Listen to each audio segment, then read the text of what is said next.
Okay, listen up. If you feel like you've been cutting calories, you've been cutting out dessert and really sticking to a clean diet, you're working out, you're doing your HIIT sessions and you're running and you're getting your steps in, and you're still just not getting to where you want to be, this video is for you. And I'm very excited about this one because today is actually day 2 of our Metabolism Reset challenge. If you don't know what I'm talking about, you can click the link in the description box. It's a free 1-week challenge that we just started yesterday, but whenever you see this video, you can still do the challenge on your own. I will send you resources to go along with the challenge, including high protein recipes that take less than 20 minutes to make. You have workouts here in this playlist, as well as a planner and really simple action steps that you can take no matter who you are or how busy your schedule is. My name is Sandra, and in today's video, we're going to break down how to actually lose fat long term, what the truth is and what is a myth, as well as give you action steps and strategies that you can actually implement even as a very busy, stressed out woman in your 30s and beyond. If you haven't yet, hit subscribe because I upload weekly videos like this, as well as workouts, meal prep videos, and recipes to help you make fitness and a healthy lifestyle actually easy and fun. So let me guess, if you're 30 or older, you probably grew up dieting at a very young age. And so all you've learned is that you need to eat less, you need to cut calories, you need to eat as clean as possible and move more in order to actually lose fat. Now, the thing is, if that worked, we would all have the body that we want by now, right? If you've been working really hard or trying to get back into things and you just don't know where to start, don't worry, your metabolism is not broken. Metabolisms don't actually break. However, it might need some help to get back on track and allow you to lose the fat that you want to lose in a healthy way that also allows you to keep it off. And you can do all of this without extremes, without having to cut out dessert or giving up your favorite foods. Let's clear up the biggest mystery right away. How does fat loss actually work? If you've been trying to lose fat for a while, you've probably heard of the big trending term calorie deficit. You might have tried it, it may or may not have worked for you. So at this point, you're wondering, what's the actual truth? Do you need to be in a calorie deficit to lose fat, or is that just a myth? The short answer is yes, you absolutely need to be in a calorie deficit in order to lose fat. But first, let's make sure we understand what a calorie deficit even is. Think of calories almost like a budget. If you earn the exact amount that you spend, then you're going to break even every month, right? You can't really save, but you're also not having to borrow or take on debt. You're able to just break even. It's the same with your calories. If you eat exactly the amount that your body needs, you're just going to maintain your weight. Nothing's going to change.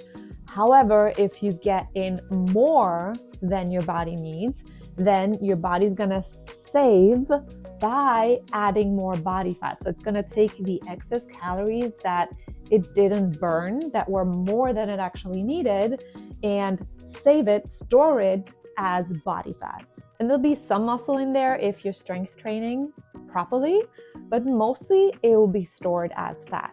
So that's what we call a calorie surplus, more than we need. Now, a calorie deficit is getting in fewer calories than your body actually needs. So say, for example, your body burns 1,800 calories a day and you only give it 1,500. It's going to take that 300 calorie difference from what it has already saved, which is body fat. Meaning, a calorie surplus means you're getting in more than you need and your body stores fat. Maintenance, you're breaking even, nothing really changes. A calorie deficit means you are giving your body less than it actually needs, and therefore it is grabbing the extra energy that it needs for whatever you do every single day from the fat that you have already stored.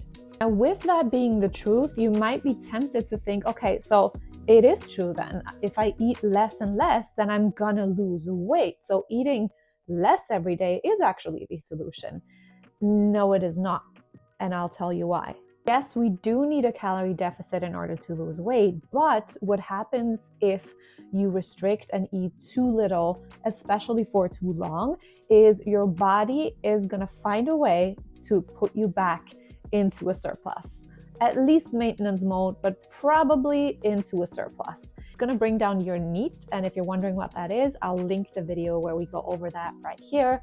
But basically, the daily movements that you're not aware of, your body is going to stop doing those. And that's not really something that you can control. It's also going to ramp up your cravings, ramp up your hunger. And if we were robots, then sure, that wouldn't matter, but we're not. We're human. So with more cravings, higher hunger sensations, we are going to fall off the wagon eventually and eat back all of the foods that we haven't allowed ourselves to eat. Even if you're super disciplined, this kind of thing just doesn't really work long term.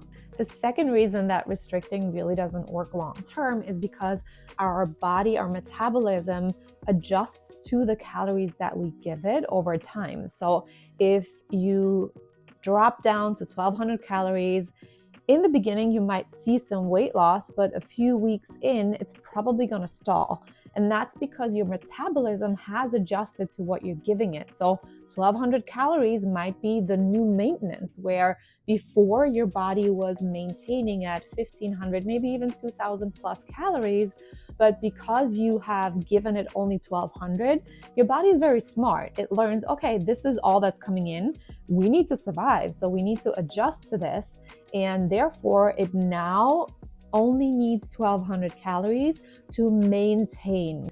So now you would have to drop lower and lower and lower, which then in turn downregulates your metabolism further and can be really harmful long term for your hormone health. When you're stressed out, underslept, and underfed, especially as a woman in your 30s or 40s, your cortisol tends to shoot through the roof, which is your stress hormone, and it affects all your other hormones as well, including those that regulate your hunger and your satiety signals, meaning you're going to feel hungrier than before. You're going to have a much harder time ever feeling full and controlling the cravings that are also more intense.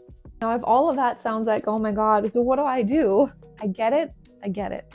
Now, the good news is that you absolutely can work with your metabolism and your hormones instead of against them, and set yourself up for success to where you're feeling energized and healthy. You have the strength to actually do the workouts that you need and go through your daily life, playing with your kids, crushing it at work, and still lose fat at the same time without feeling miserable. If I can do it, you can do it too. Here are 3 simple action steps that you can implement right now to start feeling better. Number 1, focus on high protein meals several times a day. And when I say high protein, I'm not talking about 5 to 10 grams. I'm talking about 20 to 30 grams per meal. Protein is very important for your muscles, which does not mean bulky. It just helps you get feminine definition. And it also helps you feel fuller for longer, meaning that it's going to help prevent cravings and help stabilize your blood sugar. Number 2, strength train 2 to 3 times a week. You don't need to kill yourself in the gym. In fact, please don't. Just start by strength training and building muscle. And I know muscle can sound triggering to some of us because we feel like we're going to get bulky and look like a man. I promise you that is not going to happen. That kind of muscle mass only comes from lifting extremely heavy for many, many years, eating more than you need for a long time. And most people who look like that actually don't look like that naturally either. They take hormone supplements.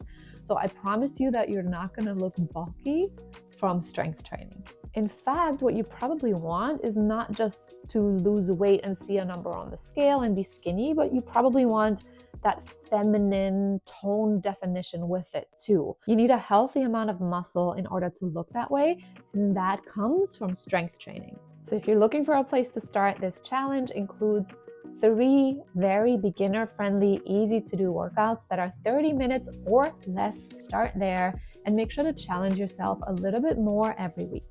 And number 3, eat more food consistently. Yes, I said eat more. I know we just went over a calorie deficit and how that is needed in order to lose body fat. But the thing is, if you've been trying to lose fat for a long time, your metabolism is probably downregulated to a point where you would have to restrict more and more and more and more. You would fall off the wagon, you would feel miserable, it would affect your hormones, and there's just no coming out of that cycle in any other way than giving your metabolism some time to actually reset, get nourished, give it all the nutrients it needs, and start from a higher baseline so that you can then feel good, include the foods that you actually love, and live your best life while losing body fat in the future. And I wouldn't be surprised if you actually lost body fat while eating more. Oftentimes, just that switch of your body feeling safe again and knowing that food is not scarce and it is getting what it needs is all it takes for it to start dropping inflammation and feel safe enough to lose fat. As a recovered chronic dieter who grew up in the height of all the magazine covers, praising women who are skinny, many of them not in a healthy way, advertising how to lose 30 pounds in 2 weeks. If I can leave you with one thing, then let it be the understanding that fat loss doesn't have to be about punishment. It can and should still be about nourishing your body right and feeling energized and enjoying life rather than restricting and taking away and trying to be perfect. So if this resonated with you, drop a comment below and tell me one thing from this video that you're going to focus on this week. Whether that's high protein meals, finally trying that workout that you can just follow along, or giving your body more nutrient dense foods to actually help your hormones, your metabolism, and feel better. Pick one and drop it in the comments. I'm always excited to hear and I'd love to cheer you on. All right, now go crush your day. I will see you tomorrow for day 3 of our Metabolism Reset Challenge, where I will have another toning and strength fat loss friendly workout that you can do from home with minimal equipment.